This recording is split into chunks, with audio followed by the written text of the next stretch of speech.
Okay, my fellow listeners, my friends, I am so excited about today's guest. This is Krystine, by the way, the Beauty Pro coach of the Beauty Pro podcast. And my guest today is one of my faves. He is so amazing. He is a powerhouse of a businessman.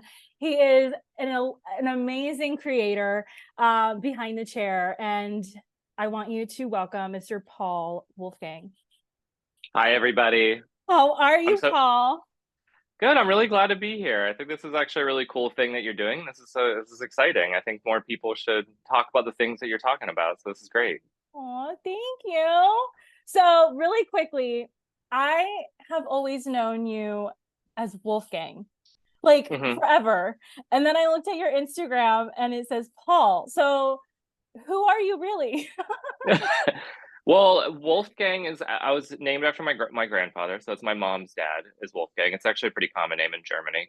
Okay. And Paul is actually on my dad's side. So I have an uncle named Paul. So Paul Wolfgang. Okay. And when you're younger, it's like you want to fit Mhm. in and not be different. And then Mhm. when you get older, you're like, I want to be different. Yeah. so so Yeah. I have some people that know me as Wolfgang and I have some people that know me as Paul. Okay. But and some people call me Mr. G from my teaching days. And I know. I So it's love like, that. yeah. Okay. So, for our listeners, really quickly, I recently reconnected with Paul Wolfgang at Orlando Premiere. And we were at the Living Legends panel with, Candy Yeah. Shaw, Sam Vila, all those people. And you told me, you're like, Chris, no, you will be teaching at this show next year. You're going to have your own room. Like, you are going to do it. And just so you know, I have been thinking about that like every single day. I heard your voice in the back of my head to do this podcast. And I was like, screw it, I'm doing it. And Yeah. so here's the I'm a big story. I'm a big believer in manifestation. So it's like the Totally. second you start saying it, it'll just start happening. I So love what'd you it. do? So it took me like a week or so. And I was like, this is it. This is it. The podcast is happening. I have to manifest this properly because you have it until you speak it out, it's Yeah. not real, you know? No, for sure. Yep. Especially when you say things like, I want to do this or I hope to do this. And it's like, well, all you're going to do is just want and hope. So just say, I want to, this is going to happen. It's going to Mhm. happen for me and I'm going to do it. So you are, I do, I look up to you if I'm just being real and Oh, raw. Like I do. And I feel like we need to say that to each other more often, just as a whole. And I do feel like you're a complete powerhouse. And I just want you to share with the listeners what it is that you have done in the industry yeah. and where you are now. Um, yeah, and how you make your money. Like, let's go. Go for it. Okay. So I started in the beauty industry pretty early, but I was always that like hustler who's Mhm. like working. I was bartending, I'm serving, I'm doing hair, I'm like renting a chair, teaching part time at that local hair school. Like I was just doing all these things for so long just to like make as much as I possibly could. And which truly, I mean, I did. I saved a lot of money and I opened up my first salon with that money. But I've had my salon now almost 10 years. So we're about to come up on our 10 year. And the salon generates around 2 million a year in sales. So the salon's thriving. We have an online business as well. So we have some products and which we can get into that too. That's a whole Mhm. different niche, but to keep your business kind of doing what it needs to do.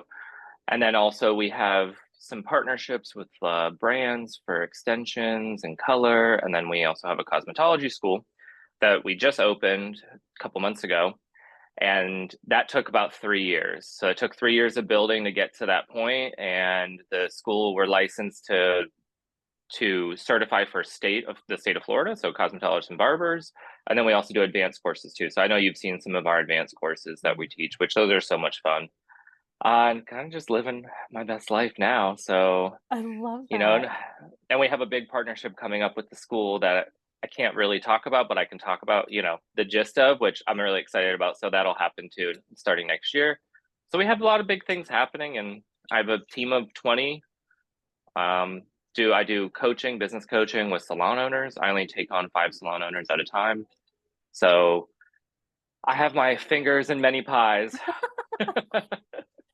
Okay, so which we're going to talk about the school in a minute, but Yeah. because there are some important points that we need to touch on with that, but I do see you on Instagram. You're like traveling to Morocco, living like this glamorous life. Like, how do you balance between business, leading, living out your dreams? Like, how do you keep it all streamlined? So truthfully, I think the last year has kind of been a little bit of a balance searching mission for myself, because when I was opening up the school, it was about 2 years worth of applications and paperwork with the Department of Education. And then of course you have to build out a site and you have to work with the city. So there was all these elements kind of happening along with running my full-time business, my full-time chair.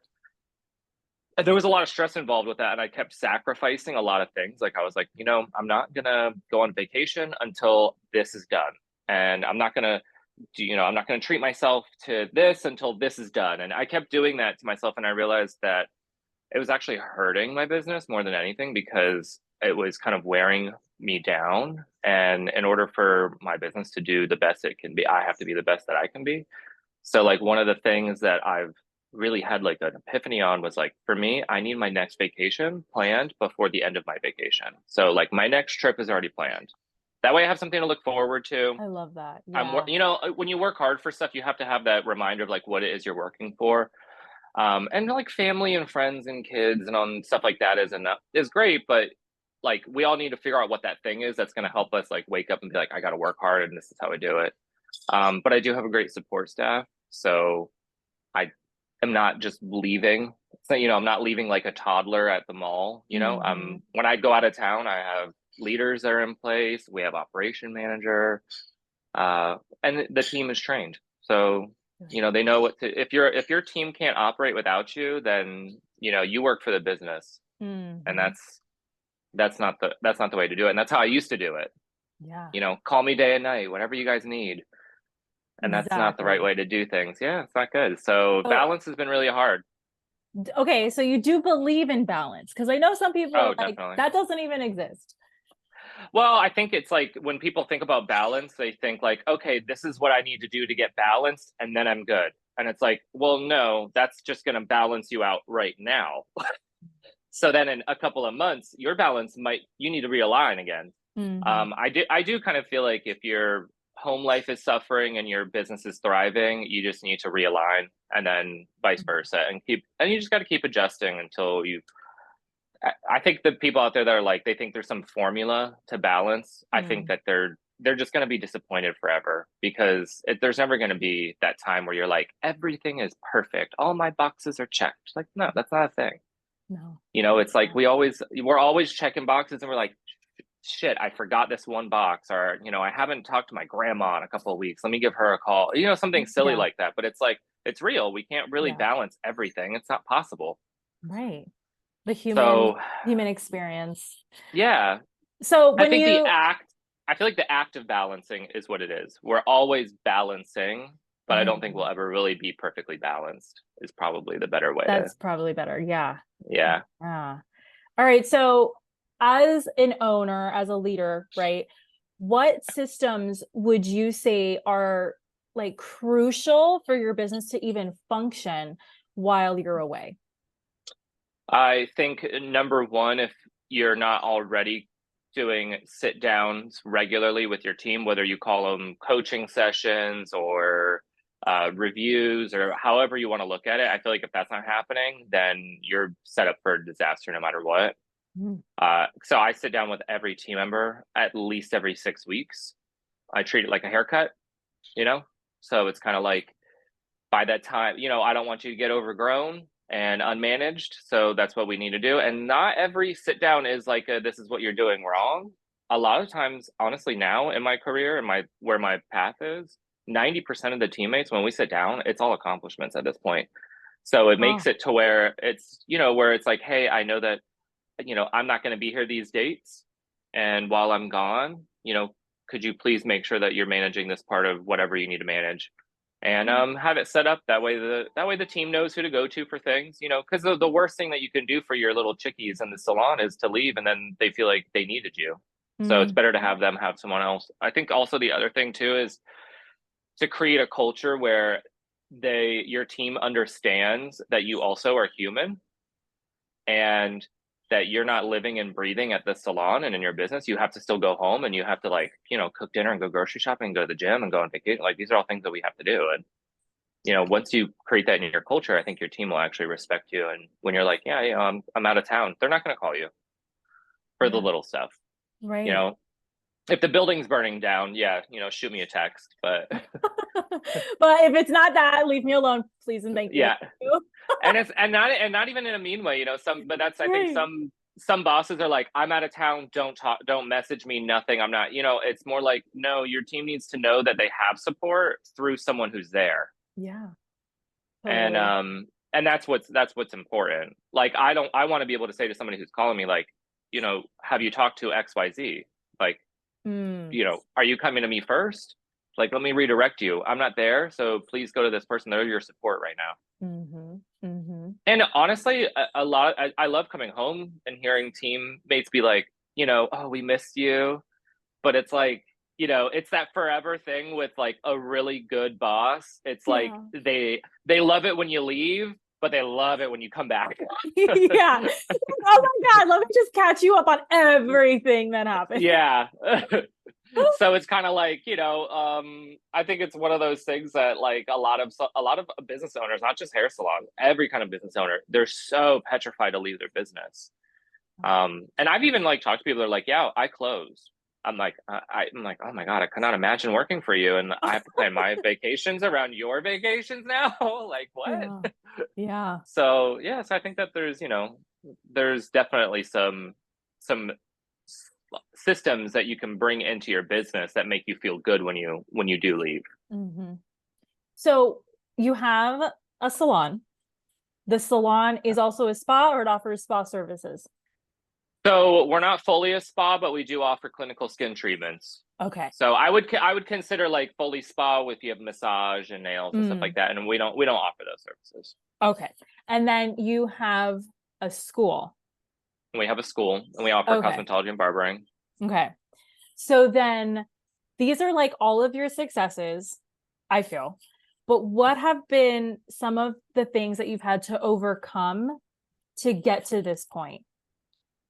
The biggest thing, I think, is actually like loosening the reins a little bit with control.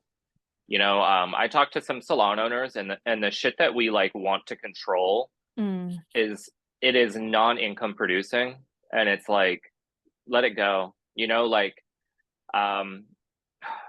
if you love the way your Instagram layout looks and your marketing person is kind of messing that up a little bit, it's like let it go. You know what I mean? Like, there's just some things, like, you're not going to win every single thing in every detail, and two, it's not good for your own mental health, you know. And like, I've talked to salon owners, and they like freak out over, like, you know, someone did a sign and the sign had a misspelled word, or just like so many little things. Or you know, when a teammate says to you, like, hey, I have this idea to like reorganize something, like, let them reorganize it. Like, it's not that you know, if they have an idea for a class to bring into the salon, like, let them bring it in. Like, it's like, back up a little bit. And if you are doing your business correctly, you should be able to stand back and kind of watch it do its thing. And part of that is your team. That was really hard for me, because, you know, we have a vision, and we are like the creator of our vision. And when you start to see your vision not being exactly what you're like, it's like you're going crazy, but instead you actually have to be like, maybe my vision is just a vision. and as long as we get kind of close to it, you know, like, we should be happy. You know, it's like when you do like a dream board, you know, like, you're not going to get that house that's in that picture, but you might have the same kind of fence and color scheme and all that. So it's kind of like some of the stuff you just got to learn to like let go, and let your team take control of some of the stuff, and let them own it. Pick your battles. And I truly, like, I really try really hard not to step on toes, you know, like, because as a business owner, there's always somebody that you know, customer, or maybe a merchant you work with, and they just want to talk to you because you're the owner. And sometimes you have to say like, that's not my job. I need to put you on with the right person. Oh, And yes, I and that see. and that and that could be hard because it's a little Hmm. bit of an ego booster, when they're like, can I talk to the owner? And you're like, here I am. And it's like, you know, I can't help you with that because it's not my job. That's not what I do here. I have a person that does that. So Good let me for bring you back. you. And I've That's and I've had people say to me, like, oh well, I want to talk to you about this certain situation, whatever it is. And at the end of hearing it, I always circle back to, I understand where you're coming from. Thank you for bringing it to my attention. This person is actually who handles that. So do you mind if I just pass you along to them? But doing that too, it totally empowers your team, It does, yeah. because at any moment that you say, I'm the owner, I'm the boss, you totally like deflate them a little bit. Yeah. But doing that, you like, nope, this is their job. They are perfectly capable of handling this and still completing the vision that we have here. Yeah. It's so I cool. also, and I really do think too, like as business owners and leaders, we should keep tabs on our team Mm, instead of like every 10 minutes, like redirecting. So it's like, make a list in your phone, whether it's like a stored note and you just have their names in it and you just put observations in there. And then when you do your next sit down, talk about some of the observations that matter. And you know what? Maybe some of the observations don't matter anymore. And yeah. then your team doesn't, and then your team doesn't feel like you're just constantly redirecting them all the time. It's more like, Mhm. I'll catch you at the next sit down and we'll chat about it. Oh, Unless they're like, selling drugs in the front of the totally out of business or control. something. Right. Right. But most of our redirections are little things, and it's Yeah. just silly to keep doing that to team members. So What do you feel has been your biggest failure, and what did you learn from it? I think one of my, man, biggest failure, I love failures. Just learning lessons. Um, I think my biggest failure was committing to work with distributors over Mhm. all these years, and now that I know that I can work direct with almost every single brand and get a better relationship, I wish I had done that 10 years ago. Mm, We would have had way more education, way better. I would have spent less money. mm, um, that's probably in the top one. And I think also too, one of my biggest failures, I think, was investing so much emotional capacity in each individual team member. And when they are ready to disembark or go on their own journey, mhm, you take a hit on it. And it took me a long time to learn that like the sales never change. mm, Our sales have never gone down from a team member leaving. mhm. And I just have to kind of wish them the best. And if they need me in the future, they know where to find me. That's a hard one to kind of swallow. Yeah. you know, it's because that's like, because you want to take it personally, even though it's just professionally, and it's okay. Mhm. If you're doing the right stuff and you're doing the right thing, your honey is going to attract bees and it'll be fine. So, and then two, I've definitely made some financial mistakes in the Mm, past. I did a capital loan, which I mm. don't know if you're familiar with capital loans. But you can They're explain it for the listeners too. Yeah, so capital loan is based on your sales, and typically what they do is they loan you a certain amount of money, and you pay back based on sales volume. So almost always they're connected through like your credit card processor or something like that, Mm-hmm. um, and they just rake you over the coals, man. So it's like Uh, and I just recently looked at one because I was just curious, and it just blows my mind that this is a thing that is happening in our industry because they target salons. So this is a Yeah. real thing. They target salons, Oh man. but the payback rate on some of them is 20% of what your sales are. So and I'm talking like total. So credit cards, tips, everything.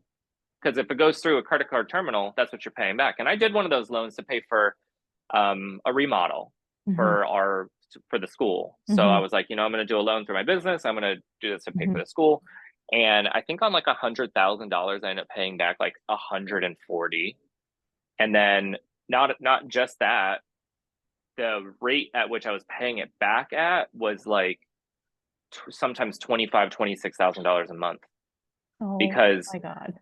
and when you look at your business and you say, like, let's just say, for example, your business does $100,000 a month, which, just to make it a simple number, because 100 Yeah. is easy to divide. If your business is doing well, you're making about $15,000 in profit. Mm-hmm. And for a payback loan to be at 18% of what your sales are, including everything, you're paying back more than what you're making in profit. And so that was I'm very, very stressful. sweating. I'm Yeah, sweating. it was a really stressful time for me because I was looking at, what we were growing and also getting pushed back by the Department of Education because it was a longer process than what I was led to believe. So I was like, well, don't worry, we'll be making more money on, this business. And so then what do you do as a business owner? You stop paying yourself, Mhm. you start sacrificing, and then you start putting in your own personal money. It was just really rough. That was probably the most stressed out I've ever been in my life, trying to pay back that, because too, I'm like, I love a debt-free life. So, Mhm. I want to pay things back. I'm not going to ignore it. But man, when you see a $28,000 bill come through, it's monthly, it's rough. Oh my And God. I just recently looked, like maybe a few weeks ago, with somebody at the salon, because I wanted to show her, because I was kind of explaining to her what these types of loans look like. Mhm. And I was qualified for $200,000. Mhm. And I just showed her like this little scale that it kind of gives you. And the payback was 18% of your credit card sales. And I just did like quick math on a calculator. And I was like, this is how much we would be paying back this loan for every month. And I said, and this is how much our profit is. And she looked at me and goes, that's double the profit. And I was like, exactly. So how are some of these businesses taking these loans out, and how are they repaying it? I have no idea, That because hurts. That hurts me. well, and think about like what your credit card sales are in your salon. Mine are over 90% of my business. So unless you're a predominantly cash business, you're going to fuck yourself on that Mhm. loan Mhm. 100%. Totally. Um, And and that was a super, that's why so many are just like their mental yeah, health is struggling because they're like, oh, money, free money, let's yeah. go. And it's like, no, baby, you need to think about this. And it's the opposite. It's not free money. It's worse than free money. Right. It's a trap, It's really. a It's a trap. big trap. It's a And trap. now I know, looking back, it's like, well, if you qualify for, let's say you qualify for 50 grand and they're like repayment at 20%, that means you can qualify for 50 grand pretty much at any other conventional place, Mhm. get a term loan that's going to make way more sense for you. Mhm. And then you're not trapped in this massive repayment schedule, which you end up paying back. The interest is the same regardless, whether you pay back in 12 months or in 5 years. Like, the interest isn't changing. They just Mhm. get their money back so fast because they know that they can get you trapped in there. So it's like, I even talked to somebody recently where I was like, if you qualified for 50 grand, I was like, borrow 25 at a 10% Mhm. repayment. If you're gonna do Mhm. it, do half, okay? Because you're Mhm. not gonna be able to float that. There's no way. Mhm. And it's like, what businesses have a 20% or higher profit margin? I mean, I don't own a trailer park community, but like, you know what I mean? Like, I don't know there's some salons out there that do have a 20%, 25% profit margin, and like, kudos to them. Um, but like my business, we spend a lot of money in education, and I spend a lot of money on my team. So I feel better at night with a lower profit margin and a Mhm. very successful team. Yeah. And I don't mean just successful like money wise. I mean Mhm. successful, healthcare, 401k, Right. pay time off, that kind of stuff. Yeah. Okay. So those are my three. Those are my Those three are, things. yeah, but rightly so. Like, I okay. know. I know. If you were sweating with that last one, I sorry. I was like, oh no. Okay. All right. So tell us a little bit about the school, because I know before we got on, you were like, listen, I want to talk about this. So Yeah. spill your beans. Let's go. Well, your podcast the other day actually is what like made me think about it, because I was really thinking like, and two, like, I don't know your experience with hair school, but if I said you on a scale from 1 to 10, 10 being like completely satisfied, no one's saying a 10. Mhm. And I would say most people at best are maybe throwing like a 7 out there. Like, no one's really saying I had a great experience. And if they said that they have a great experience, if you follow up with, do you feel like you were prepared for the industry? They Mm, almost always are going to say no, they're not. And that's really sad to me. It's sad to me because one, we have a government that regulates our industry, but we also don't really have any type of guidelines that are like, well, you have to get them trained for the industry. Instead, it's more like worrying about things that don't necessarily matter anymore.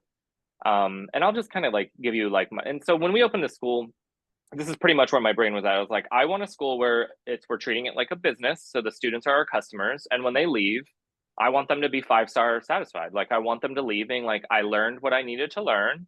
I feel ready to work if that's what they want to do. Or we've paired them up with salons because we're going to do we're doing a shadowing program where they go out to salons. And so like, I want them to get like leave school, there to be a transition, but not just that. I don't want them doing little bitties roller sets all day long because it's not what we're doing anymore. right.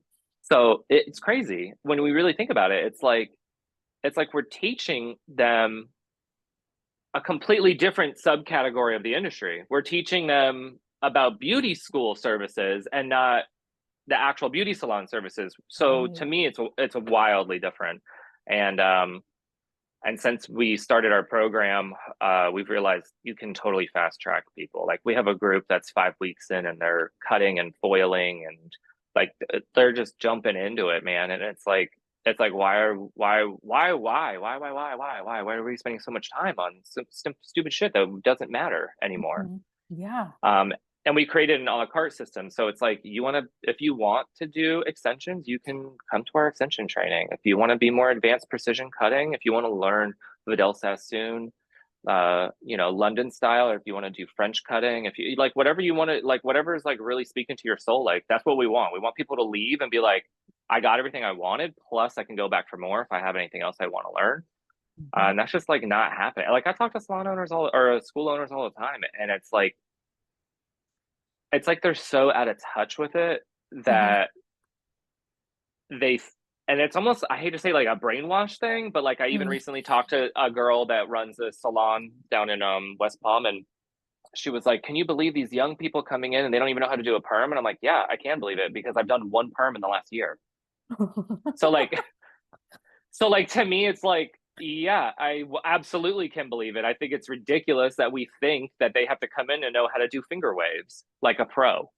Like just know what it is, you know what I mean? Like I don't know Mhm. why we overthink it too much, and we have this mindset like oh god, you didn't learn anything in hair school, and it's like, well no they didn't, because they were rolling grandma Susie's hair every Right. day for 9 months, and it's like they come out shaking holding a foiling comb. It's crazy. It sounds a lot like when you are sitting down to write out your vision, your mission, your values for a business. It sounds like the same thing for the beauty school. Yeah, it is. Yeah. It was kind of born out of necessity, I think.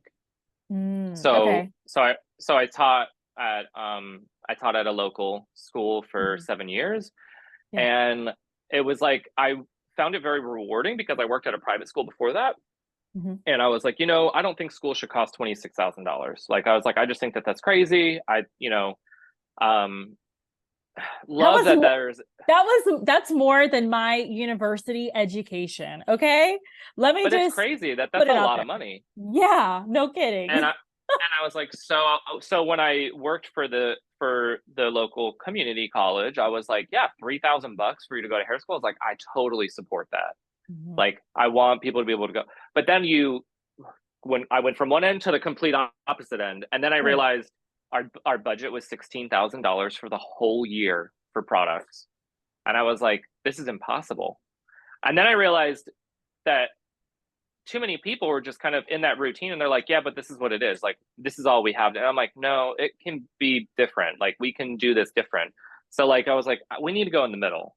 So it's like I can wrap my head around a $7,000-8,000 tuition to pay for what you're going to get out of it. Okay, I know girls that go and take classes that are $2,000 and they're one day. So, and you're stuck with me for like at least like 60 to 75 days. So it's like to me, I'm like, yeah, we can totally make this work, but also at the same time, it's like, you know, we can't really teach high-end services on a low-end budget. So we have to figure out a way to get in there and get in the middle. And what I learned is that like there's a lot of really talented hairstylists out there and they will never come teach because the money isn't there. Mm. And so now it's our business model is a little bit different. It's Yeah. let's bring salon owners in a couple hours a month. They get to meet students, potential hires, and that will bring in relative education for them, real life education. And then we also are going to teach them how to market themselves to their friends and family so that they get real people in that want real things. We're not carrying $10 shampoo, which we do have $10 shampoo to sell, but we range from $10 to $60. So I'm trying to break this mold of beauty school clients and students of like, no, this is a training facility for you as an individual creator and stylist. That way, when you leave, you know how to sell the $60 shampoo if that's what you want to sell and that's the product you believe in, and also do the services that you want to do and that you believe in and that you actually want to, like, you know, if we're artists, we should be able, we should be honing on what we want to do, you know. That is this is incredible because I'm hearing what you're saying and just my own experience of going into various cosmetology schools and just seeing like the invisible wall that they put up, you know, the minute you say you're an owner and hey, can I give a class? Can I say what there's offered?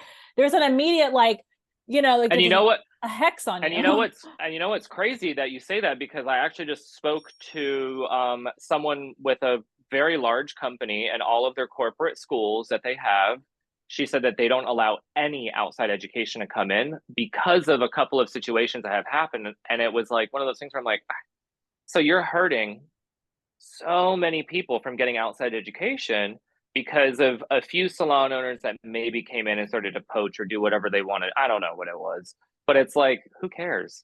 Like, isn't that the goal though, anyway, to get the students out so you can, you know what I mean? Well, it was kind of one of those things too, where I even said to the person we were talking about it and they were like, yeah, but you know, like we got to protect the students and I think it was a product company that came in actually. That was like what broke it. Because they were really pushing a product and how to sell it. And it's like, okay, cool. But that is literally a job market. Okay. You like, I don't care who is like, I don't want to be a salesman. You might not want to be, but the person next to you might literally look at that and say, that's a better life for me. Maybe I want to work a 9 to 5 and be a brand specialist and go like, so to me, I'm like, that's just wrong in education. Education should open the doors to everybody. I don't care if it's a product. Like, I don't believe in every product, but yeah, come and teach at my school. And like, just because I have a student that maybe is on the organic path and one that's on the non-organic path, like we should be bringing in everything. Like, it doesn't really, it blows my mind when I talk to school directors and they're like, yeah, we don't let salon owners come in. I'm like, oh my God, like, what do you think they're going to do? Like, and you know what really they're going to do? Really what they're afraid of? The salon owner is going to talk shit about the school. That's what they're afraid of. And they're, you know, because it's like every school director or owner or teacher, they hate it when that salon owner comes in and they're like, you guys aren't learning anything new. Let me bring all my new. So it's like this like ego thing. And I'm like, God, it's so dumb. Like, that's terrible. That's terrible. That's terrible. All right. So yeah. So I can only imagine that you are very popular in the sandbox of school directors and founders. Well, I was one. So for a school, and actually, recently the VPs have kind of brought me back in to kind of like, you know, to be a part of what they're doing and what they're creating.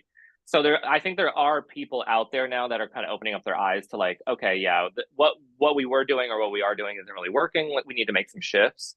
So like, I have mad respect for those people that are willing to kind of like look at that.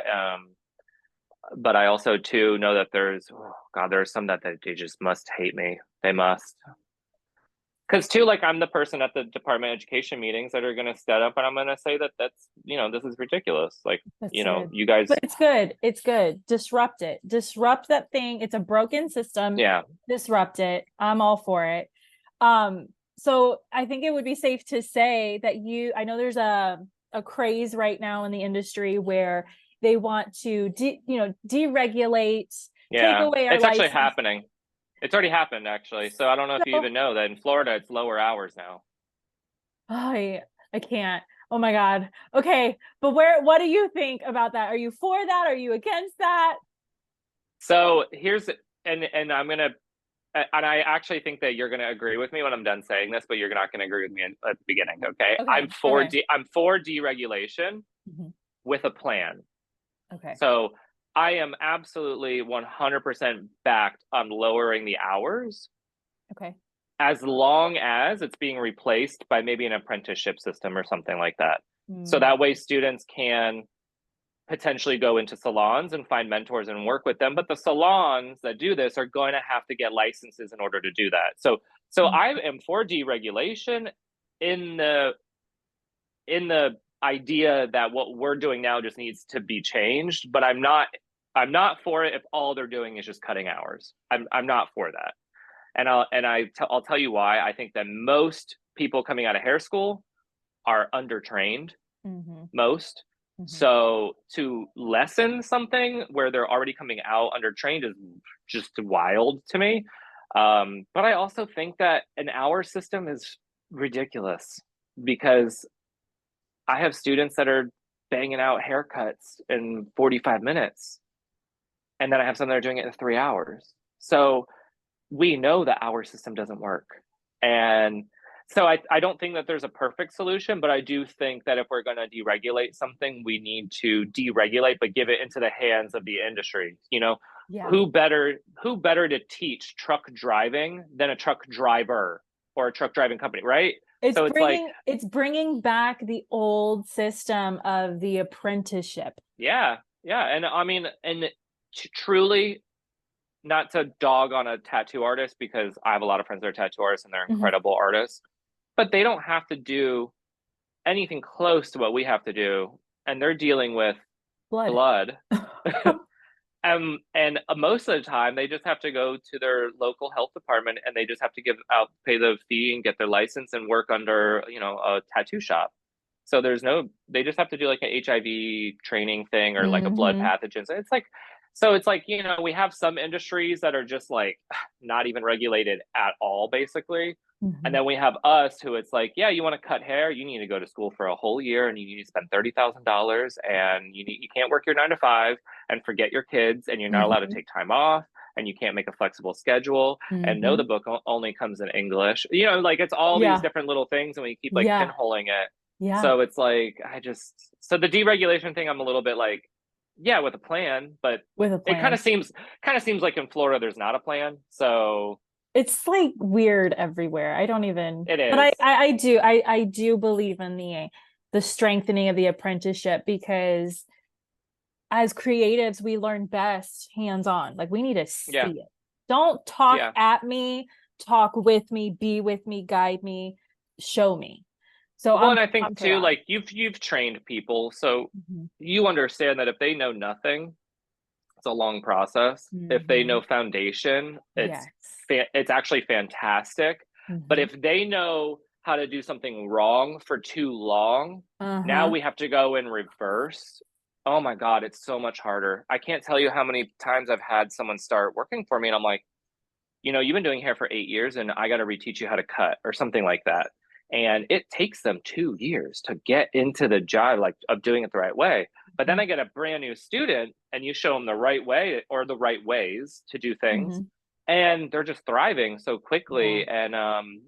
And so I think the apprenticeship is the right way to go because we got to get them into the salons working with mentors that kind of catch them when they know their foundations and not, a year and a half later where they're farting around and they did hair in Mhm. their kitchen and they had to go here and they had to go there and they got fired from that job because they didn't know what they were doing. And so it's tough. It's tough in our industry, I think, to It not only is. learn, you got to know that you're learning the right thing, but then also too, when you leave, where you're going to go to continue learning. So Mhm. it's tough, It's a especially if you don't know whole, anybody. it's like a whole I'm kind of excited about it actually, because if we start it Yeah. in the schools, then the salons are forced to Yeah.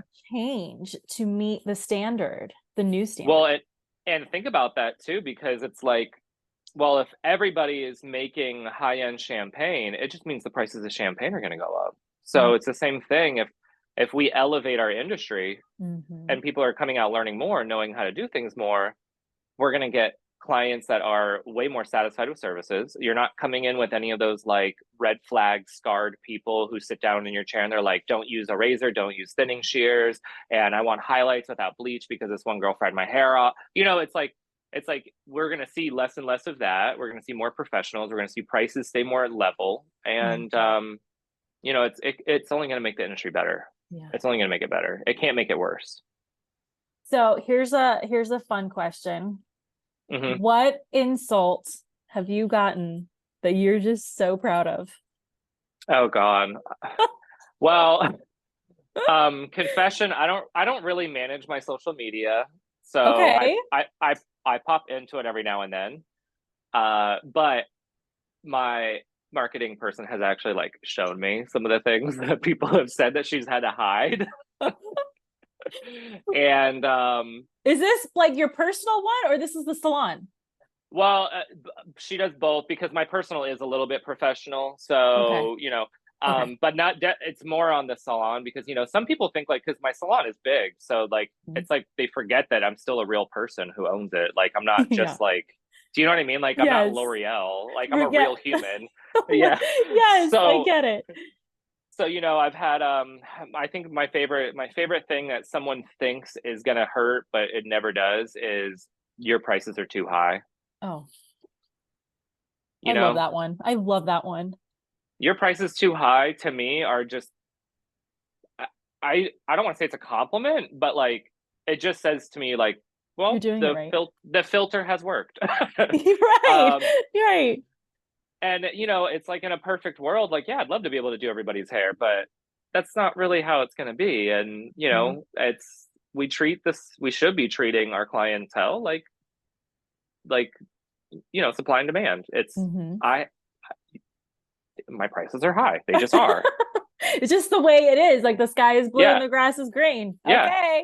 And they're not getting lower, and that's okay. I did have somebody recently like comment, didn't not even anybody who even is like anybody who matters, but someone commented on like a hair cutting video that we had, and they were like, this guy acts like he invented layers. So I commented and was like, I did invent layers. And we had this like weird back and forth where I just kept being like, I'd be like, I also invented hair. So like there's that. And it was like if you can't make fun of it a little bit, you have to realize like these people they're not like mentally healthy because they're commenting such negative shit. So it's like, don't even treat them like they're like a peer because they're not. So people that do that, it's like you're obviously distressed from something in your life. You're in despair. I don't know what's going on. Like I'm not your therapist. I'm not your mom. Like I can't be there for you. But also too like God, I hope you like do better in life and leave the internet people alone. Like let us just do our thing. Yeah. You know, I think that we are being kind of trained to like hold armor up all the time because of people like that, and especially as owners, because you always got to think of the ability part and this lawsuits and all that part. Absolutely. Yeah. So it's like one of those things now where I kind of look at it like I have the armor, but I'm not holding it up all the time. You know what I mean? Like I don't want to protect. I don't want to feel like I have to protect myself constantly. But it's like, yeah, you want to come for me, like please try, but also, you know, I'm still gonna have the armor down and like be real and be nice. You know what I mean? Like I think a lot of people are very, very armored nowadays, and I think it affects them more than it affects the people that they think they're protecting themselves from. Absolutely. Truthfully. So what's one lesson? Okay, being in the hair world, in the beauty industry, what is a lesson that you wish lawyers, doctors, mailmen, anybody out there, what's the lesson that you wish that they learned, that you have learned in this industry? So, oh man, that's interesting. That's a good question. That's actually a really good question. Because I don't really know too much about those industries, but I know that they are not working in a creative industry. And so there is obviously laws to follow for lawyers, Mm-hmm. So I think when we kind of compare industries, maybe the one thing is that this is a creative industry and it is a people industry. So, and I'm sure you hear it all the time from clients too. When you know that your client, you know what they're asking for doesn't make any sense. And then you do what you need to do, and they go, "This is exactly what I wanted. Thank you so much for kind of understanding what I was trying to say to you." And it's like, I kind of think that like a lot of those industries could probably learn a little bit from that instead of just kind of treating it like a form, Mm. and that people are people, and we're confusing people, we don't always, especially if I sat down with like an architect, Yeah. if I sat down with an architect to design something, like, yeah, I know where I want the walls and stuff, but like, I don't know anything about how far the outlets got to be spaced and where the windows got to Right. go. So Right. it's like, they got to kind of also understand that it's really difficult to interpret what someone wants Mhm. from what they're saying they want. Yeah. And that can be really tough. Yeah.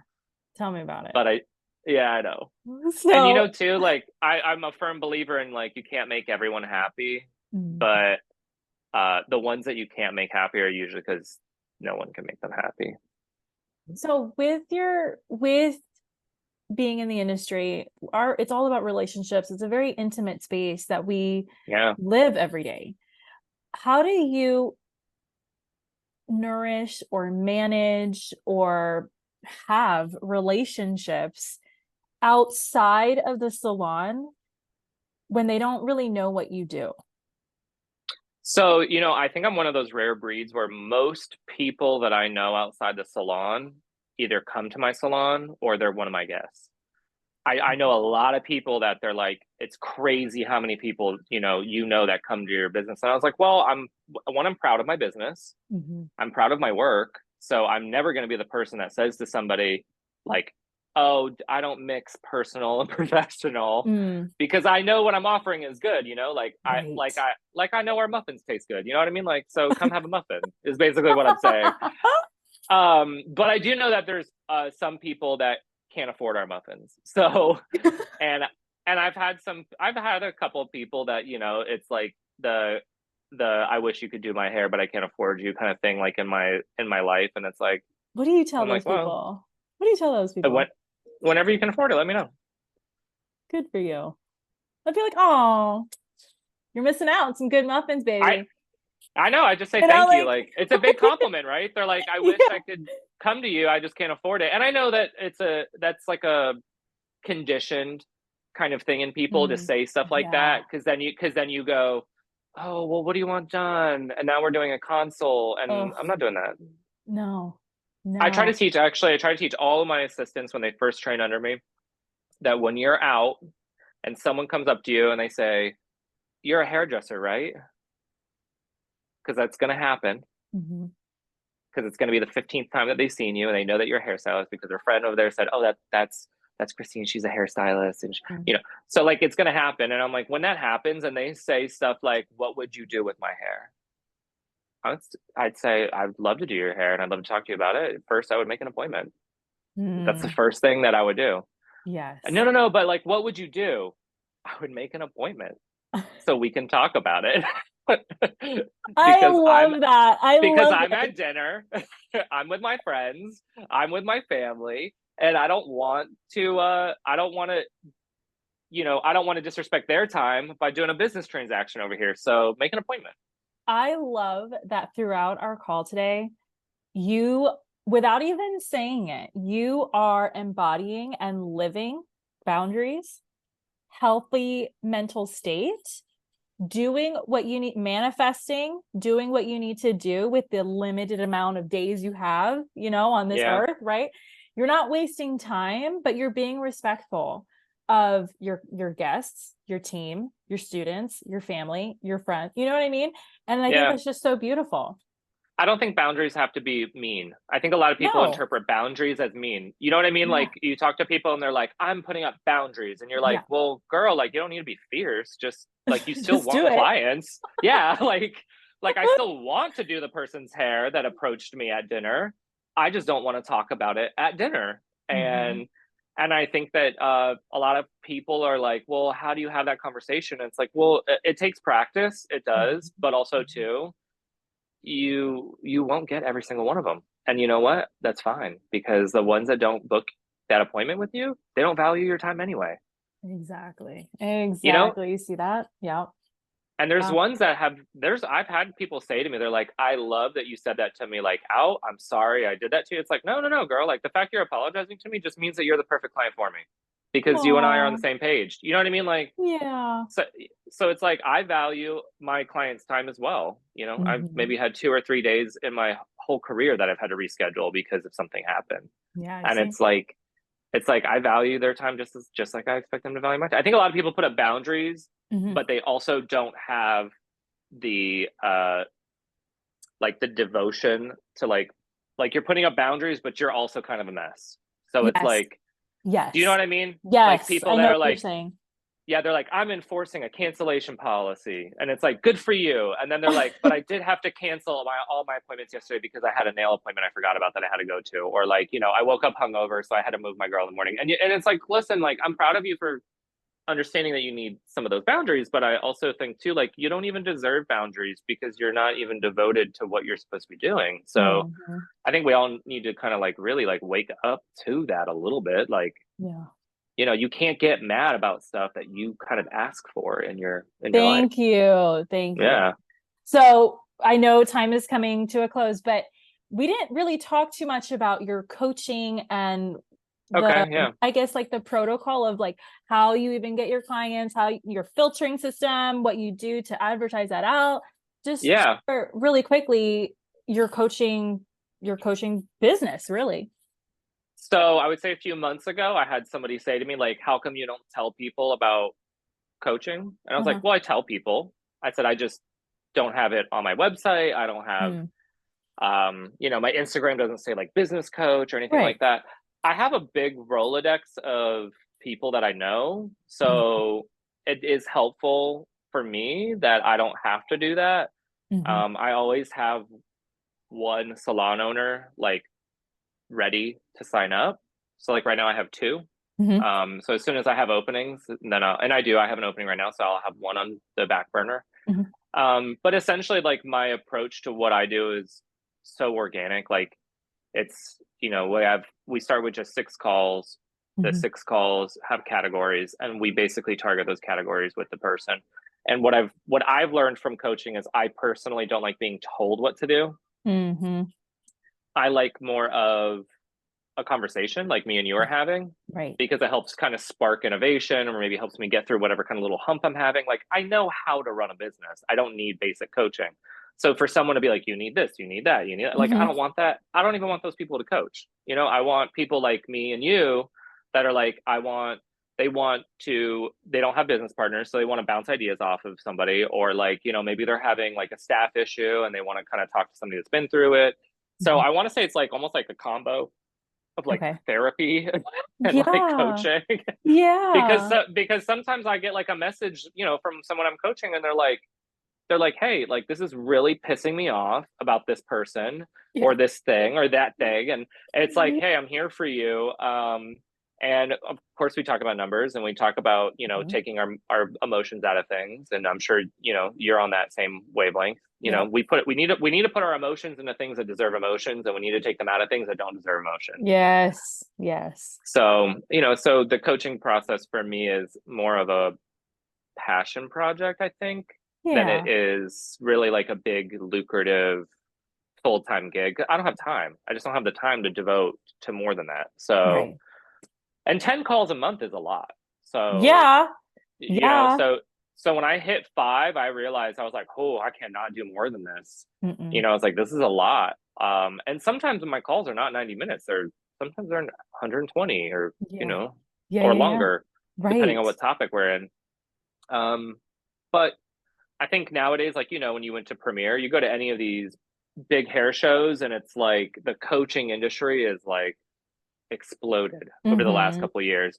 And you and I both know it's because hairstylists are like falling apart in their minds, and they are, you know what I mean? Like we're just like distraught over everything. But it's like it's not just us, it's everybody. So It's like, you know, everyone.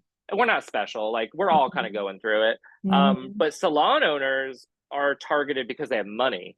So it's like, Right. and so when I talk to some salon owners about coaching, I'm like, yeah, I'm like, you can cancel with me anytime. I don't care. It's not going to hurt my feelings. When you see growth in your business, just know that it's not me, it's you. And because I hate that whenever like a coach is like, you saw how much you growing you did? Like that's since we did coaching. Well, like, no shit. They want to grow. Like, hopefully they're growing. Like, right? Yeah, like I see it. What? I see that stuff all the time, and I'm like, well, yeah, you signed up for coaching because you're in the mindset to grow your business. Of course, it's gonna grow, you know. So I'm like, you know, try to like grab a failing business and pull that business owner in and say, hey, can I coach you for free? And then turn them around, and then be proud of that. Yeah. But I do think that our industry needs to like be less afraid to like have these conversations and talk about stuff, because you know we're so afraid of like someone stealing our tactics. Yeah, that is driving me crazy. Oh my God. Yeah. No. It is. No, I can't. I even like I recently shared another stylist's haircut on my page from another salon. And like, yeah, she did a cutting class with me, and but I was like, you know, like I'm gonna toot your horn, like bitch, you did it, like it's awesome, it looks fabulous, like the model's beautiful, like you did work, like let me like praise you for it. And there's that kind of stylist like me and you, there's that kind of person that's gonna do that and like build it. And then there's the other one that's gonna go, well, I don't want to lose a client that might want me to cut their hair. Or what if my client sees that haircut and then they go to that person for that? Well, like, good God, who cares? Like, let them go get their hair cut by the person if it's that serious. Like, it's just not... you opening that door for all of us to coexist, really, you know? Yeah. That freedom creates trust, creates loyalty. Yeah, I think so too. You know, and two, it's like, do you really, like, I think we keep forgetting, like you have the clientele you deserve. So it's like, do you really want the client that's going to leave you because you posted a haircut from someone else? Like, I don't want that client. So if anything, I look at it like it's actually helping me if I lose a client, because I don't want them anyway. Right. So what's a question you wished I asked, and how would you have answered? Have you ever, I honestly, I actually was talking to somebody about this, and they were like, do you know what they're going to ask you? And I was like, no, I kind of like it that I don't know, because it truly makes me think, like, in the moment, like, because, you know, a part of me is like, wow, people are going to listen to this, so I don't want to, like, you know, but I kind of do want to divulge too much. But like, one of the things that they said, they're like, well, what if they ask you something like, have you ever thought about selling your business? And I'm like, well, I think if you own a business and you haven't thought about selling your business, then you have a shitty business. So so I think if you had asked me, have you thought about selling your business? I'm like, yeah, probably at least once a week I think about it, because I'm like, you know, it's one of those things that's like, you know, it's thriving, it's doing well, and you know, you should sell your business when it's thriving and doing well. But then at the same time, when it's thriving and doing well, it's a lot of fun and you're doing well. So like, why sell? Right. So I think I'll forever be in that little circle. Yeah. Like, maybe, like, you know, I'll be that business owner that's like, I'll want to sell it when it's like failing, which is the wrong time to sell it. Here you go. Pass it on to somebody else. Yeah. So I think if you see like my business is up for sale, that means I've just had it. Like, I'm done. I'll have to do send you a quick text. Be like, are you okay? Are you sure? Yeah. Well, you know, it's like, it's one of those things. It's like, well, we go into business for a reason. We're in business because it's a business. Exactly. And I don't think I'll ever really leave my industry. I don't think I'm selling, the business is not selling anytime soon, like next 10 years soon, you know, like there's no way it's going out. I'm too young for that. So yeah. You So can't play an exit strategy when you're not even ready to exit. you're not even ready. You're like just No. beginning. You're just beginning and Yeah. you're like enjoying the wave. No, enjoy it. Well, Forget I it. tried explaining to somebody, I said, you are not ready to exit your business until you like own the building, you have some real estate, you have to have your income coming from a lot of different avenues. So like when Mm, people are like, "Oh, this salon's doing great, I want to sell." And I'm like, "Yeah, but you're like leasing your space. Like you're not ready to sell. Like mm, you need like everything lined up. Like you've just begun. Like you're mhm. not even close to being ready." Yeah. And two, I'm only 35, so You it's spring I have chicken. You little I spring know, chicken. right? We have so many years left. So many. So where people listening and if they want to work with you or come visit the salon or get coaching with you, take a Yeah. class, how can they get in contact with you? So if anybody was interested in applying at my salon, we are currently on a hiring freeze. So we are on a wait list for hiring, Okay. which is like I'm super proud to say. So Awesome. Which, that's by the yeah. way, is it commission? Is it rental? Is it hybrid? Is it what is it? So we're a commission or hourly. So Okay. the hourly is really great for people that are first starting to build clientele. I think that it's really important. A lot of people don't realize that, a lot of salons, you just kind of come in and you just kind of wait around for clients. I Mhm. believe in the old school method. I put clients in your chairs. So I firmly believe that my job as your salon owner, not as your leader, but as your salon owner, is to give you Mhm. clients. That is Yes. literally my job. So we work really hard to get like close to around 200 new clients a month into the salon. Mhm. And that's for our team. So, you can definitely build so fast. I've got stylists that make over 100,000 a year within a year and a half of working with me. So, they just are killing it. Um, but again, still apply because we Yeah. go through the applications in order on the wait list. Uh, for our school, you can inquire at the Advanced Academy, and that's at learnhairtoday.com. And enrollment is every 10 weeks. So if they want to be a student for coaching, you have to just reach out to me personally. So you can do it through my Instagram. And then I will put you on the wait list for that. And technically I have one person in front right now. And usually I would say in the year, like two or three move in and out of that. I have one right now that like I just hit like a year and a half with regular coaching with them. Like, do you think it's time to like go to quarterly? And she was like, "No, I don't." Like, okay. I was like, "Okay, whatever you're comfortable with, like, Yeah. you got to get value out of what you do." So, Mhm. And um, we'll have all those links in the show notes too. okay. So people can reach out. But Paul, thank you so much for doing this. Well, thank you. I think what you're doing is really great, and I hope that a lot of, especially new stylists or like Mm, people in hair school, start to listen to this kind of stuff because mhm, there's so much information to kind of share and go over. And it's like, you know, the world can be a little scary, especially with Instagram, TikTok influence and stuff like that, and what you think is real in the 4-second video you saw. And, mhm, people need to hear that, like, one, it's not as scary as it really is.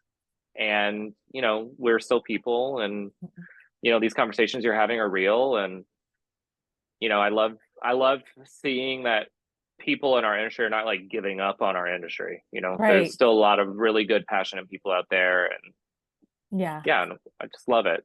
Well, thank you so much. So, if you are listening to this episode with Paul Wolfgang, make sure to reach out, send him I loved the episode DM, or come to Florida and attend one of his classes. So, Yeah. that's it for today. Thank you so much for listening, and I'll catch you next time. Bye.